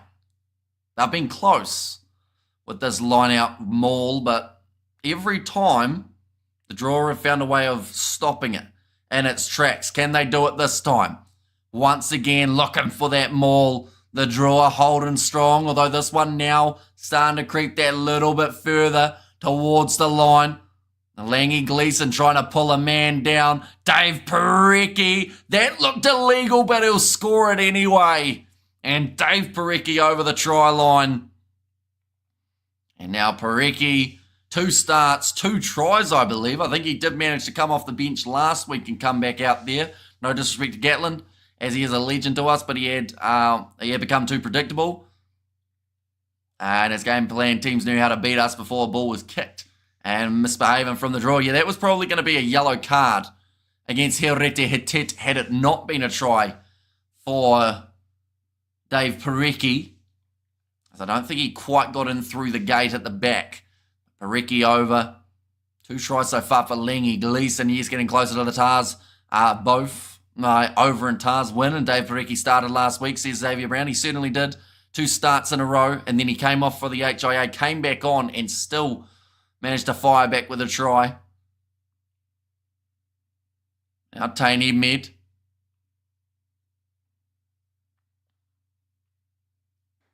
Ready to line up this kick, and it hasn't come off the cleanest. Missing away to the side. All Blacks will win every match this year, says Ronaldo. I could not agree more with your comment. You are exactly right, says Kurnovic. Great finish from Parecki. It's the way that the table does currently sit, ladies and gentlemen. Tars, if they were to win this game, they would get boosted right up into more than likely 3rd, depending on whether or not they get a bonus point. The Highlanders currently sit on the 9 points with a differential of 9. And Edmed inside of his 22. The Tars getting a second half roll on. The Blacks will win every match this year. That is very optimistic, but who knows? Tane Edmed Wallabies 10 this year. Anyone but Lalicio, please. Oh, great take from Tane Edmed. Tell you what, he's putting his name in the hat. Now back across Charlie Gamble. I think the Tars will come out winning at the end from the draw. Mistakes now. Gordon, tell you what, Edmonds have to duck under that one pretty well. Jorgensen on a cross, gets the flick out the back. Lalakai Fuketi. Gordon was asking for the kick forward, but he ignores him and says we're better off taking the breakdown. Now Gordon goes across to Edmed. Angus Bell Two-man tackle, or at least attempted tackle on him, and it's going to be another advantage in favour of the Waratahs. Leota. Tackle, 25 out. Gordon with the pick and go. Ball's knocked out of his hands. How's your fantasy doing today, Hamish? I don't do fantasy because I suck at predictions, as you guys know. And I'm too indecisive to pick 15 players a week. That's my biggest problem. Like, if I just had to pick who was going to win, then I'd do that and I'd get it wrong. But because you got to pick like certain players for certain spots, I just end up just seeing everyone else do it. Right. So it's going to be another chance for a rolling maul here for the Tars. Not going to be a mile out from the line, I don't believe. And yep, although it sounded like a bit of frustration there from Edmed, not completely happy with the angle that one's gone. I was wondering about Ben Donaldson or Edmed. Says Glenn Woods. You see, Donaldson's still relatively up there in certain people's eyes for a chance. Right, Parecki, another line-out throw here. How did Adi Savia play earlier on? He was fantastic for Moana Pacifica. Got about 3 or 4 turnovers for his side. Scored a try off taking a high ball and then running it about 25, 30 metres. 100% a shout. Just anyone but Lalisio. He's so bad, says Xavier. Now Lalakai for Keti. Tackle 15 metres out from the line here. Now Gordon off to Taniela Tupou. They always like to shut him down early. Almost a clean steal there for the draw. In fact, they have been able to get that ball back. Now quick hands. Ruasisi passes on the outside. Apunipate Logan at Masi. Controlled at the back for the Waratahs. Callaway, they're asking for a 4 pass. It went backwards by about 3 metres. And now nice stepping from Darby Lancaster. Gets up to the halfway line. Ball is there for Gordon.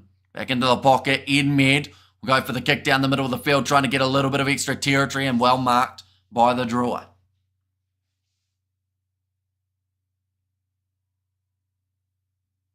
Free kick here for the drawer.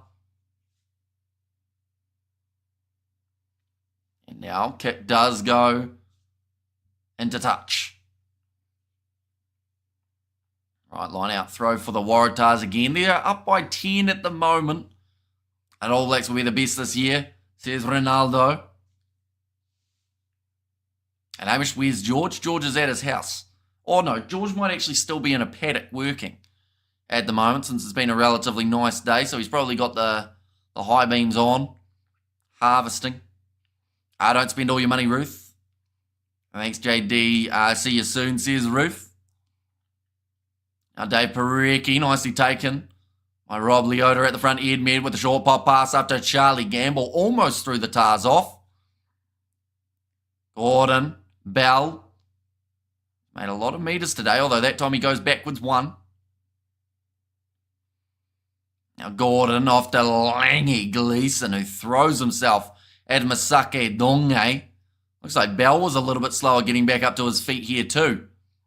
Gordon, trying to milk the advantage there. Referee says get out of it. Now Gordon back to Edmed, and again we'll see a box kick coming from the Waratahs, going up for the high ball, knocked on by Armstrong Ravula. Gordon cross to Angus Bell. Big man running in motion. 40 metres out from the line. Little bit isolated. Almost Joe Tamani's ball. Now Jorgensen goes for the grubber in behind, and they'll just boot that one out. Hamish, will you do our Rugby 285 live stream again? Not that I've got planned. Like maybe at some point, but for now, probably not. We're just doing the career mode. Arasi has a plan for New Zealand. Goodbye, Eden Park record. Says Robert. Has he told you personally, Robert, what that plan's going to be? Now, 31 minutes remaining. 3 changes coming. All of the front row. Isaac Kailea on. Mahi Vailanu and Mone out there too. I think Mone was the man who scored 2 late tries up against the Highlanders to help them out.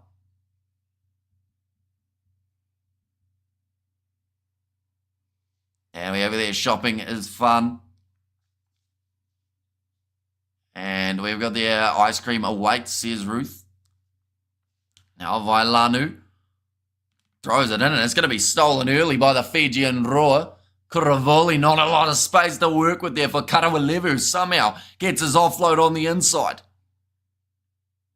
Curious to know which loose forward they will take from the field for this Waratahs side. All three of them still looking relatively fresh. Gamble covering a lot of ground. What a cross kick that is from the Fijian Drua. Eliza Drua Sisi dragged down on the halfway line, and the Tars have given away the penalty. No, but Rassi always has a plan. You know it's true, Hamish, says Robert. Yeah, although I don't think anyone actually knows what it's going to be yet. Because for all we know, he's going to put out a B-side at Eden Park. Because, you know, he's got 50 players. In fact, he's got 70 at the moment that he has his eyes on. And I think to try and predict a lineup this far out would be impossible. Because, I mean, injuries are also a factor. We've seen the URC, teams are dropping like flies in terms of that injury count. Same with Super Rugby. Are you commentating or reading comments? Both. Fun fact, the ball went out, so we were waiting for the next stoppage, and that is going to be now thrown in by Taveta Ikanaveri, overcooked, and goes straight to the Tars. And now nice offload on the inside. Gamble grubbers it forward, picked up by Jorgensen, and can't find Callaway with the ball on the outside. Have good there, no way in hell, Robert. You know, the All Blacks will keep that record, and Rassi is a loose cannon, says Ruth. Nice breakaway from O'Donnell, and then kick forward from Charlie Gamble. That was actually really smart from the big man. And ouch the Tars, says Ruth. Time is off again. Kuravuli, he will make his way from the field. That is for Pini Matavalu. I don't think we'll be too far off seeing another change. What is happening with the Blues this season? They've had 2 tough games off the start. I wouldn't be too concerned. I've said it that I still think they're going to be a top 4 team, and at least in the top 8 anyway. But, you know, up against the Chiefs, they were penalty-ridden. In their next game up against the Highlanders, they just weren't clinical enough, dropping the ball way too often.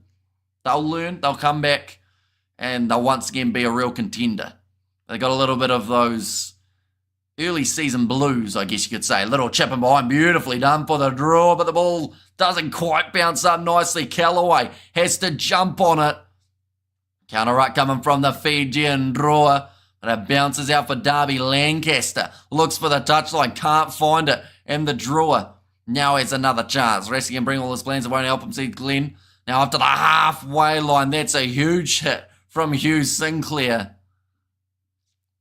on Etonio Wanga. Now going to the right. A lot more space starting to become available for both of these sides to run into. 51 minutes. Oh, Callaway's absolutely smashed, and he had no option but to take it because he was coming down from taking a catch. Now 28 minutes remaining. Gordon slows the tempo, goes on to the short side. Gamble helps protect the ball. And yeah, Callaway slow getting back up to his feet. He will be still trying to find his lungs because they just left his body out the back door. Now, on the halfway line, slap back, Langy Gleeson has his first knock on in quite some time. No VTM at Eden Park. Rassi's plans have been winners so far, but some of those plans have involved experimental sides. On a bit of a limp here for Langy Gleeson. This doesn't look too good. Actually, his foot. Right. 6 blue. Who's 6 blue? That's Rob Leota. In this case, no. That's nothing. It's a tackle made by Hugh Sinclair. Rob Leota comes in to join, hits him on the shoulder.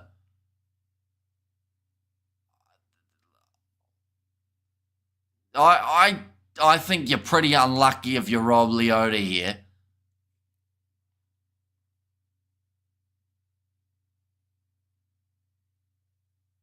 I'm fine with that, says the TMO.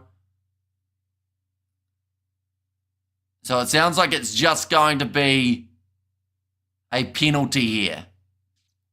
Enjoy, mate. Going to have lunch, Tars win.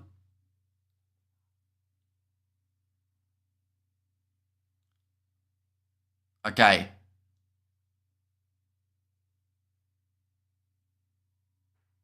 It'll be a restart with a penalty against Rob Leota, but it won't be a yellow card. He won't experiment against New Zealand, and you know it, says Robert. Well, he might have to, depending on injuries. Like we said, like last year, the injury list was just as long. So compared to what people think is the strongest lineup, could have 5 changes by the time we get there. Because you got to remember, we're going to have a few other games of the Rugby Championship first. You got the July internationals. So it's like I said, it's impossible to know the lineup, but you know it will be about as full strength as he can with a couple X-Factor little tricks up the sleeve, as that is what Rassi has become known for, as being able to find a player that most people go, why has he selected him, and make him into a man of the match. Finding some form of spark to score. Come on, the Rua. And All Blacks will beat South Africa at Ian-Park. One's going to go off. Right, Jay Gordon has already gone off the field. And that is going to be for Wilson. Going to the front there for the Fijian Drua. Good low tackle on Kitione Salawa, who won the penalty. The penalty was won by the Fijian Drua for a high shot from the Waratahs. Oh, 2 tackles made on 2 different people there. Only one of them had the ball. Now scattering across. Kitione Salawa, another great tackle made from Rob Leota. Oh, and he's given away the penalty. He got pushed over. He was trying to get out of it. Right decision, Hamish? I think so. I think a yellow card would have been pretty poor for that one. Just because it was the deflection of... Yep, they're going back for the original penalty now, though. It's going to be 2 on the trot against Rob Leota. Can't afford to give away too many more, else he might get taken from the field. They do still have the option off the bench of Jamie Anderson, as well as Ben Grant, if they really wanted to have a bit of a reshuffle. I won't be having tackling. Says Ruth. Right, 15 Blues going off for an HIA. I don't know if... No, I don't think it's the HIA that he needed. It was just the fact that he got winded from a big shot into the midsection. I think that was more of the factor, but I could be wrong. Maybe he fails it. But, yeah, I think it was just the pure shot to the middle and kind of the chest. Probably got a cracked rib. Although, I mean, if you're looking at that Leota one, that was probably one as well, in terms of a penalty in Callaway's favour. And now only a few metres out from the try line here for the Fijian Drua. To the right again. It will be the next try scorer for them. Terialangi. A 5 back again. Silla. It's good defence from the Tars, but they have to make sure that they stay disciplined. Oh, there we go. Another advantage. Can you show the video? Sadly, due to licensing, any match footage or audio would get us taken straight off YouTube with a copyright strike. Now 10 metres out from the line, Terialangi once again dragged down. This is good work from the Fijian Drua, up to 8 phases in a row. And that's going to be ripped away. Penalty, double blow of the whistle. This seems like it's going to be a yellow card for someone that is a Matasero who will go off. Opinion on Elton Yankees undoubtedly would steal Pollard's place, in my opinion. Well, he's now banned for the next, 3 or 4 years due to substance abuse. So, not anytime soon anyway. Afghanistan playing Australia tonight. Can't see them winning, but can only hope. Says Glenn. Well, you never know. I mean, no one saw them beating England. Well, some did, but, you know, it's a big one. Back across to the right-hand side. Chance here for Gamble. Okay, he had to leave it, and then it's going to be knocked on by the Waratahs. Scrum feed here for the Fijian Drua, 5 metres out from the line.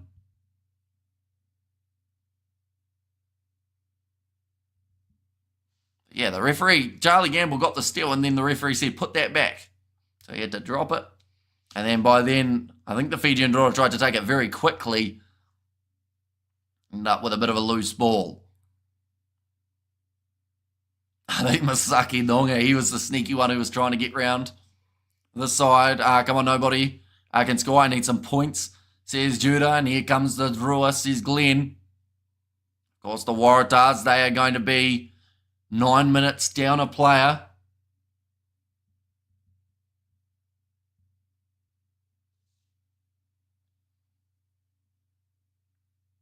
"24 minutes left. Rob Leota moves into lock, so that might extend his amount of time that he is out there on the park.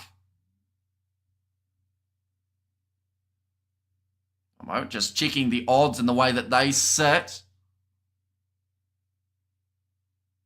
Waratahs are still favourites, even with that yellow card. What a gamble, says Ruth. Yeah, I'm sure he's enjoyed quite a few good puns along the way. With a name like Gamble at the back. He certainly got one of the best mustaches going around in Super Rugby. Just mind-boggling why the Tars didn't sign Josh Canham or Lukan Salakai Lotto. Are we really lacking in that department in lock? Says Xavier. Yeah, it is a bit surprising. Like Josh, did they not get Josh Canham in the end? That's going to be now a free kick for the Drua Matawalu. Oh no, the Reds. Did the Reds get him or the Brumbies? Someone else got him, didn't they? Can't think of who I saw him playing for. But now close the Drua over. Have they got a grounding? No, ref says held up. But they're going back for another penalty. Is that the Reds, says Xavier for Josh Canham. But a push and shove. Gamble gets rid of one player, which has now kicked it all off. There is a lot of frustration between these two sides. Bit of feeling in this contest.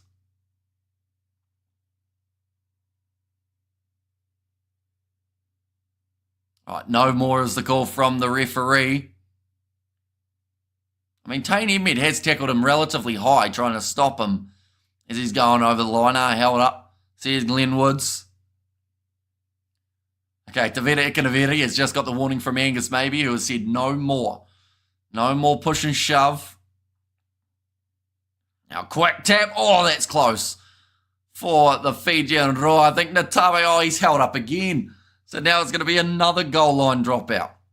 Or at least what would have been had it not been for that penalty earlier on. But now, goal line, another high-scoring match. Says William. Yeah, still plenty of time remaining too. So close, but great work from Amoni.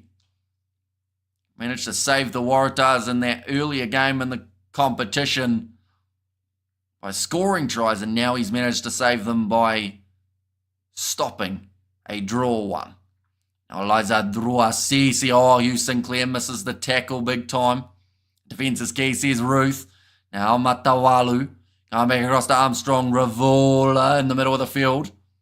Picking up nice was Antonio Wanga. 21 minutes left. Matawalu. It's like a bit of a numbers mismatch on this left-hand side. Good tackle made by the Tars, 23. Armstrong Ravola goes off to Asoa Silla. To the right again. Right across, Eliza Drua CC. It off to Antonio Wanga. Now, Armstrong Ravola. Quick hand, Drua CC wanted the offload. Couldn't get it away. Good defence by, or great defence by the Waratahs. Ikanaveri throws himself at the line. Starting to be a lot more tired bodies out there for the Tars as they keep on defending. Chance out wide. Cutting in. Punipati Logan Amasi. They just can't stop him. And it's another try for the Fijian Drua. I can't pull myself away from this match. It's riveting, says Ruth. And that's now going to get the Drua back into this contest with still 20 minutes remaining on the clock. There is time for another one. In fact, there's time for like 3 if we're really being critical. And there in, says Glenn Woods. But yeah, brilliant finish from Punipati Logan Amasi. Skip pass went out wide and it was effective.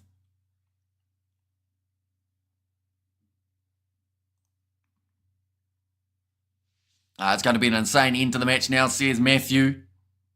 Yep. And like I said, 20 minutes. Like, that's the thing. The end of the match is still, oh, that's a really ugly crunching one for one of the TARS players on his neck, though, as he was trying to stop them from scoring, but that kick has gone over, making the score 22 points to 19.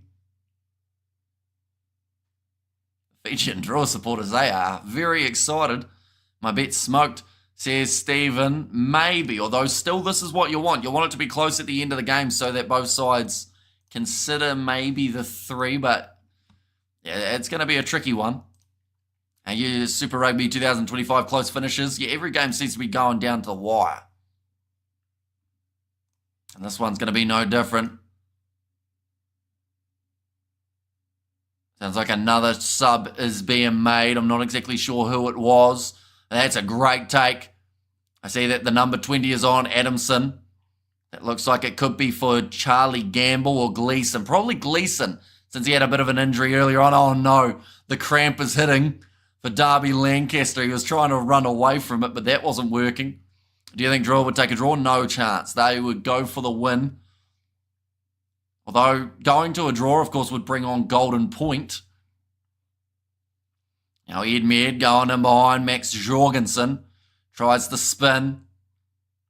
All the forwards for these two sides have covered a huge amount of ground. Here comes Amone. Gets through too. Now let's go the draw, says Rosemary. Dane Ed says to go off to the right. Now skip pass attempt claimed by the draw. Beautiful offload to Danny Alangi. That was the risk. It was too premeditated or too obvious. Drua were able to read it. And Drua got a man advantage. That is true for another 3 minutes of this contest. Tane Edmere goes down the middle of the field. It looks like it's 14 on 14 for the moment because one of the Drua players are down with a bit of an injury. Now is Armstrong Ravula trying to go straight through. Dig deep, Drua Vanaka, says James. Someone, I believe, is going to get a last-minute try on this match. And it could be either team. And we're not even at the last minutes yet. We've still got 18 more minutes.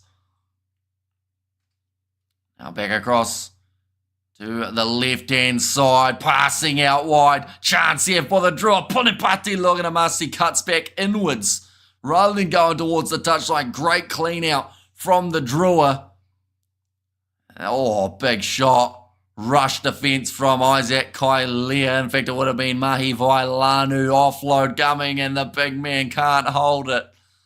Chance there for Levi Natave.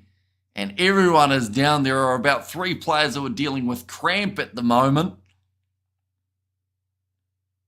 And soon the ref's going to say, keep going, boys. We want the scrum. Loganamasi for a last-minute try. He looks likely. Great player. We've seen him do it for Fiji. I believe he scored 2 tries in his Fiji debut, didn't he? I'm excited. Come on, the draw, says Moa Hunters.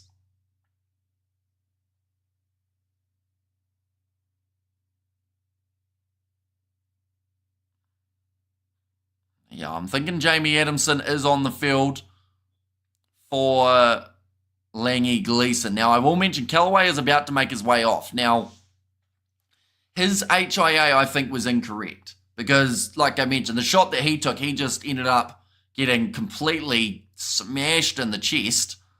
Are you commentating like you're supporting the draw? Well, they've had more attacking chances. We've seen like 2 runs from the Waratahs in the last 10 minutes. And as this match gets closer to the end, it is normal to get more excited. It's been a stinking hot day here, humid. No surprise about the cramps, says Glenn Woods. I don't think they'll be too far off a drinks break, but Andrew Callaway is going to be possibly a game changer for this last little while. We've seen 112 tackles made by the draw, 105 tackles made by the TARS. Now scrum feed here, 21 tackles missed by the draw, 15 by the TARS too. Time is back on. Waratahs have got themselves a scrum feed, but they are deep inside of their own half. They have hardly had those chances on attack, like I mentioned, with the exception of about 30 or so metres out from the try line. It has been all Drua for the past 10 minutes. Maybe that is due to the yellow card that was received from the TARS. Ball's gone a massive scrum. It's gone out the same door as it came in. So normally that's a reset, but it looks like Okay, referee's just had that realisation, so it's going to be a scrum feed again. Crowd are not happy about it. I think it wouldn't have been so bad if the ref had called it straight away, but because he let it play out a little bit, got the Drua's hopes up that they were going to be able to steal that one. By the way, dude, your Rugby 25 series is awesome, says Tony. Thank you very much. We are going to be continuing it for quite a few episodes. So yeah, I'm glad you guys are enjoying it so far. And yeah, the game keeps on getting updates, which is a lot more promising because it means that eventually the AI are going to make more than one tackle, and then those are the games we'll probably get easily beaten in. But until then, we're going to be enjoying it being that little bit easier. Now another big scrum, this time the Drua. They have the penalty advantage off the back knock on from Derialangi. That is a massive confidence booster for the Fijian Drua forward pack, who've just bulldozed over the Waratahs. They've taken Tupou and Bell off, and all of a sudden they are scrambling at scrum time. Right, what is the decision for the Fijian Drua? They're deciding now, do they want the 3 or do they want the corner? 15 minutes remaining, they will be going for the corner. Is Rugby 25 on PS5? It is, but it is still a relatively broken game. So just keep that in mind if you are going to purchase it. It's quite expensive for what it is at the moment, but it has potential of being a good rugby game. So fingers crossed that it can eventually get to where a lot of people want it. Go to the corner, says Glenn, and that is exactly what they've decided to do. Now line out throw. Going to the front for Mizulami Dolokoto. He gets it right. Now rolling maul. If it's anything like their scrums, this is going to be dangerous. And he says he's got a grounding. They may just check this one again. It's hit the ground, then bounced up, and it's going to be Levi Natave who does score it right near the end of this game. Well, to be fair, we've still got 14 minutes. Oh, no, in fact, sorry, it is Mizulami Dolokoto. I'm going to see him pick the perfect time to move as the yellow-carded player back on. I believe he will be just now. It's been an expensive little period. 2 tries being scored by the Fijian Drua during that 10 minutes. Fiji over again, Yahoo, says Glenn. And big ups the Drua, says James. Try time, says Mr. Billy. Now, kick here for Zaya Armstrong Revula. And this is where if he ends up missing this kick, that the Tars could consider 3 as an option later. But if this goes over, it's hit the post and bounced straight back out. So it's going to make the score 24 points to 22. That is a big kick to miss for the Fijian Drua, as it now opens up the door for the Tars to be able to get back in there. Bugger, says Glenn. Now kicked off by the Tars. And, it's slapped back onto, no, it's popped up for Tamani, but it's going to be the penalty in favour of the Waratahs. Right, this is the big decision. Do you go for a chance at 3 or do you go for the corner? This one is only about 10 metres in from the left-hand touch, about 30 metres out from the line. Have you been to Fiji, Hamish? I have not. I ended up with a chance to go on a family holiday, but we actually chose to stay home and do all the streams for that week because there were going to be a lot of them. So, yeah, we missed our chance to go, unfortunately. And come on, the Waratahs go for the corner, said Kwandele. And they aren't going to win by 3 tries. So why are they still going for the corner? To try and add a little bit more to the overall scoreboard, you know. Half little chance. Then score again later. Rob Leota, he needs his pants pulled up. He has tried to do so, but a Fijian Drua hand was stopping him from completing the job. Now sitting only about 10 metres out from the line near the Tars. This is the big opportunity. They turn down 3 and the Drua get the turnover. Karawalevu. In fact, no, sorry. Kitione Salawa, the man who got it. They'll take the points for sure. Well, they didn't. Are they a man down? No, they are back to 15. We saw how Moana lose due to missed kicks, so we'll be haunting. Never will bet on this again. I wish I knew the rules before it started, says Stephen, and that is why we see so many people coming into Super Rugby and losing money. Yes, there's a few lucky ones who win all their bets without even knowing sometimes what rugby even is, but yeah, Super Rugby's too unpredictable. Time to score the draw, says Matthew. Right, that's going to be 11 here, so that'll be Derby Lancaster. Or at least I thought it was going to be, but Lancaster is actually still on the field. 11 minutes left in this contest. Going to the front there, nicely claimed by the Fijian Drua and Kitioni Salawa. That looked a little bit high from the replacement 19. This one it is being Grant. If Drua win, they will go up to 4th. Says Novmum. So yeah, a lot of ground can be made, and Silitar should have took the 3. Says Glenn. It's going to be kicked off from Pinimatovalu. And well taken by the Drua. Run into the corner. Kitioni Salawa. Offload on the inside to Karawalevu this time. And he's dropped the ball. Referee says it goes backwards. Callaway wanted the turnover. And he cannot believe that he wasn't able to get the steal. Armstrong Ravula goes across now. Another offload. Joe Tamani loses his footing. Slapped back by the Waratahs. And Callaway. Oh, he got crunched. It looks like there's a bit of an injury here for a draw player in back play. Plenty of time to go for the 7.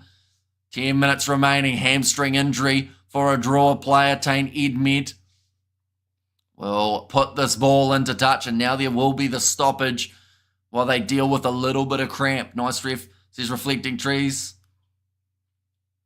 And the drawer says Glenn Woods.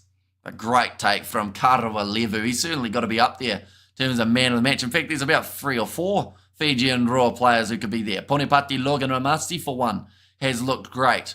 Deria Langi has been extremely busy in that forward pack. Looks like now Kimi Valentini, he will make his way onto the field.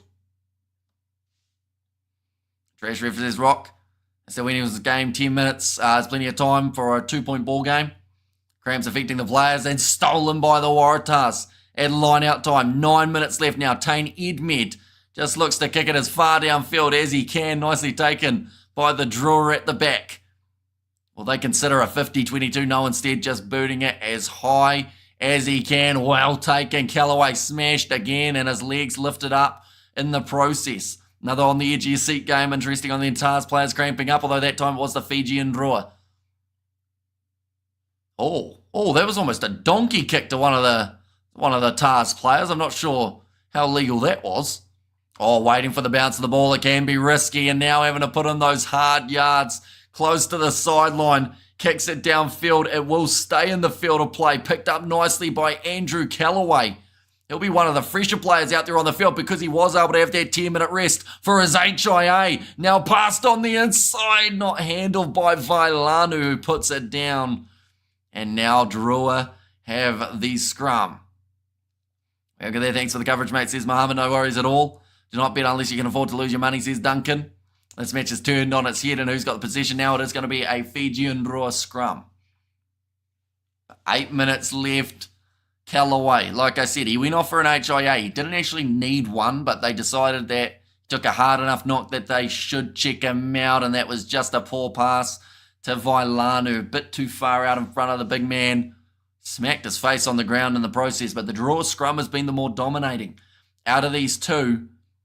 So is this now going to be another massive scrum? If they can win the penalty from inside of their own 22, that is the perfect exit. Valentini transfer from the Brumbies. He is not. It is Kimu Valentini rather than Rob. Amish is supporting draw silently. I can feel it, says Rock.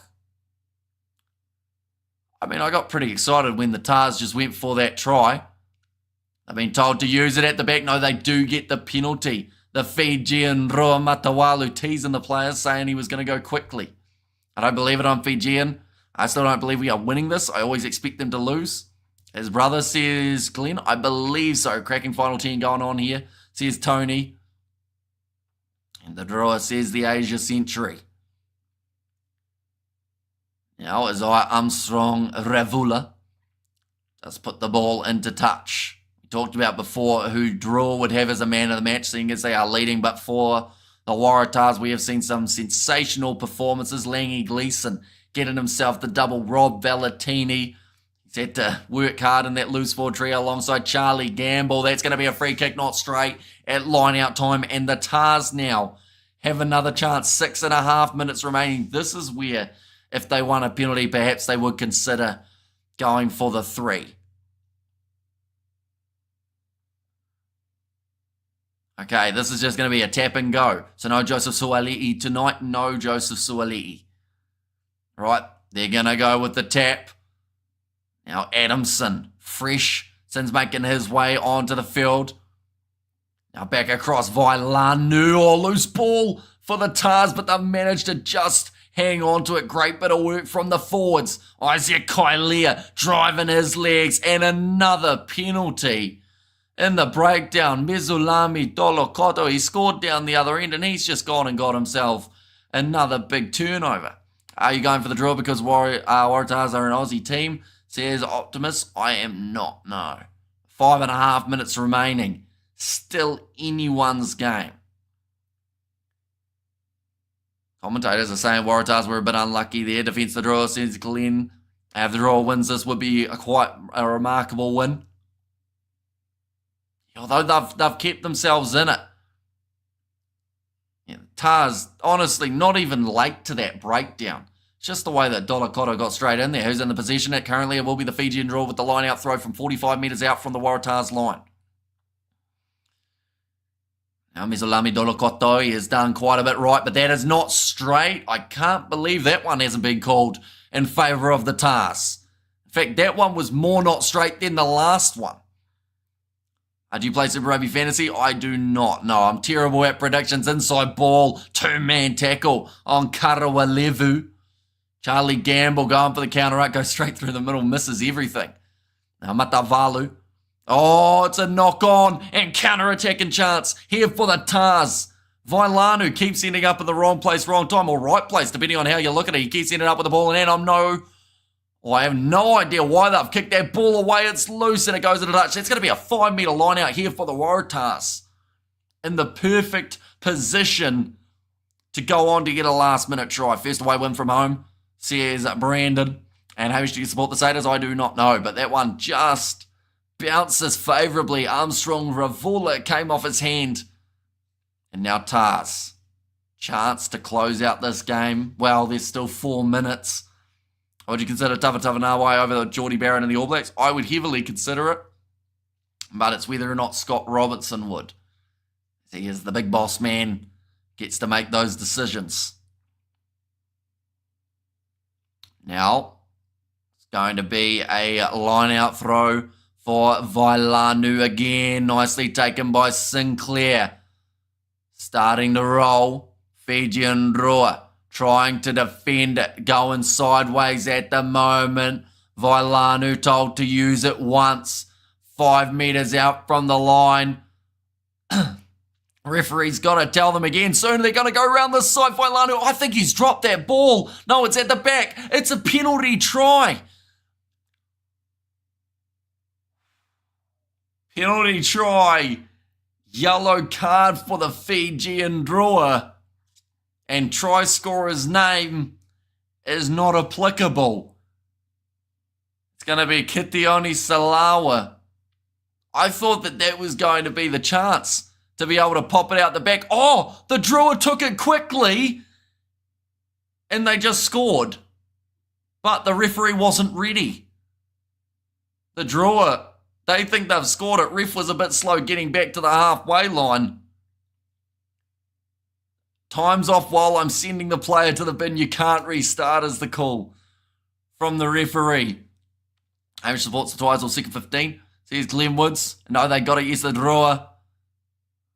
We see it here. Vailanu at the back waiting for his chance to go over. Now, that's an unfortunate one. I thought that they were just going to keep on attacking there, the Tars. Well done, ref, says Stephen. What's the score? Says Rock My Balls has asked, it's 29 points to 24 because it's an automatic converted try because it's a penalty try.